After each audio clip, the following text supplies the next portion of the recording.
Hi guys, so let's look at the distribution of income across an economy. Okay, so what we're really talking about is how income is distributed among a population. Okay, now we will not ever see, and you won't see ever, a perfect equality when it comes to the distribution of income. Even when it's been tried, it's failed to actually achieve such an outcome. And there's a number of reasons for that, of course. Okay, so we do see a relative level of inequality, and the big question throughout this unit really is just to understand how much inequality is good, how much inequality is bad. Okay, so firstly, we've got to make sure that we distinguish between different types of poverty, though. Okay, so we've got absolute poverty, and this is truly dreadful. This is severe deprivation of basic human needs. Okay, so this will, in all likelihood, provide a shorter-term threat to life, whereas the relative poverty will have a longer-term consequence on health and life expectancy.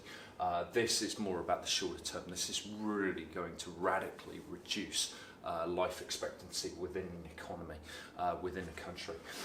So this is really an inability to actually access basic human needs such as food, water, sanitation, shelter, those key elements that we need to survive. You just can't get hold of them. It's poverty in line with the sort of thing we could barely imagine.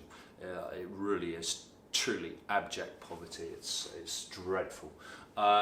Then we've got this relative poverty, and this is not to say that this is good by any stretch, but this is certainly preferable to this absolute poverty.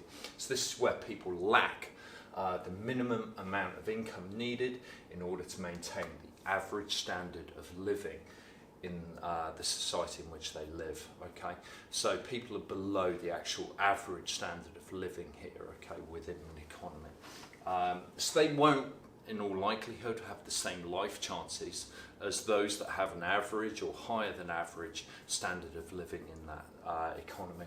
And there's a number of reasons that these inequalities actually develop within society. Okay, I've noted a few of them here. So the first one is about the relative starting points.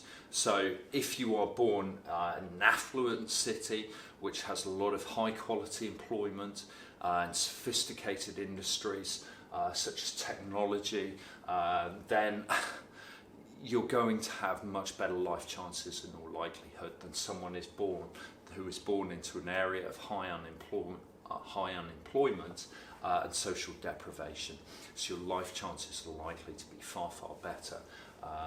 Okay, now this will feed through to your early life opportunities and will no doubt have an impact upon the quality of education that you actually receive when it comes to schooling and university options and opportunities for that higher education as well. And these points together, when you consider the education that's received there, are likely to then feed through to lifetime earnings and wage differentials depending upon the level of productivity of people here.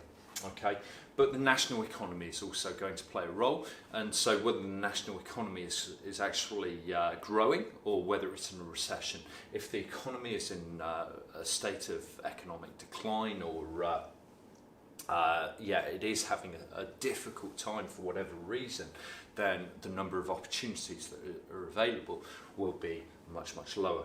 Okay, and then we've got global influences. So how is the global economy likely to actually affect employment opportunities within an economy? So this can certainly play a role as well.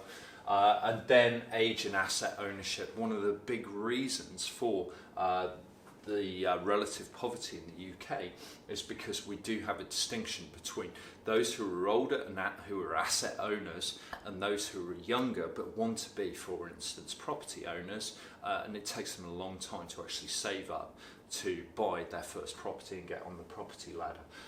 Okay, so that asset ownership, when you own an asset, the value of it goes up over time with a large number of assets, so for instance with property, with shares and so on.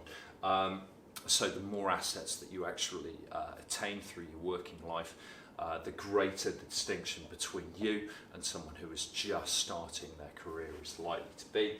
And then there's finally government policy. So how is the government actually trying to tackle the relative inequality within society?